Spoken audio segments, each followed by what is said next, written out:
బైబిల్లోని మొదటి పుస్తకంలో కయీను మరియు హేబెలు అనే ఇద్దరు సోదరుల గురించి ఒక కథ ఉంది. వారు మొదటి మనుషులైన ఆదాము హవ్వల కుమారులు. అన్నయ్య కయీను పంటలు పండించే రైతు, చిన్నవాడు హేబెలు గొర్రెలను మేపే గొర్రెల కాపరి. ఒకరోజు కయీను, హేబెలు ఇద్దరు దేవునికి కానుకలు ఇవ్వాలని నిర్ణయించుకున్నారు. హేబెలు తన గొర్రెలలో శ్రేష్టమైన భాగాన్ని ఇచ్చాడు. దేవుడు అతని కానుకకు నిజంగా సంతోషించాడు. కానీ కయీను తన ఫలాలలో కొన్ని మాత్రమే ఇచ్చాడు, ఉత్తమమైనవి కాదు. మరియు దేవుడు అతని బహుమతితో అంతగా సంతోషించలేదు.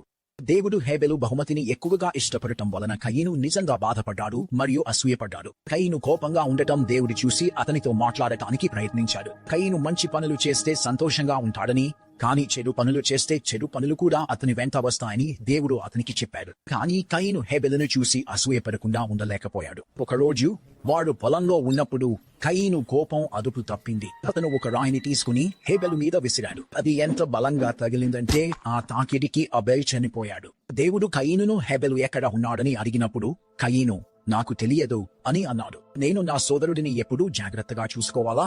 కానీ ఏమి జరిగిందో దేవునికి తెలుసు. కయీను తన తమ్ముడిని చంపినందున ఇక నుండి అతనికి జీవితం నిజంగా కష్టంగా ఉంటుందని దేవుడు అతనికి చెప్పాడు. అతను ఇక పంటలు పండించలేడు మరియు అతను దూరంగా వెళ్లి వేరే ప్రదేశంలో నివసించవలసి ఉంటుంది.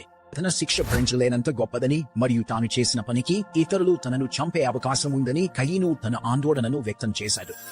దానికి ప్రతిస్పందనగా దేవుడు కయీనును రక్షించడానికి అతనిపై ఒక గుర్తును వేశాడు. తద్వారా అతన్ని కనుగొన్న ఎవరూ అతనికి హాని చేయరు. కయీను వెళ్లిపోయి నోద్ అనే ప్రదేశంలో నివసించాడు.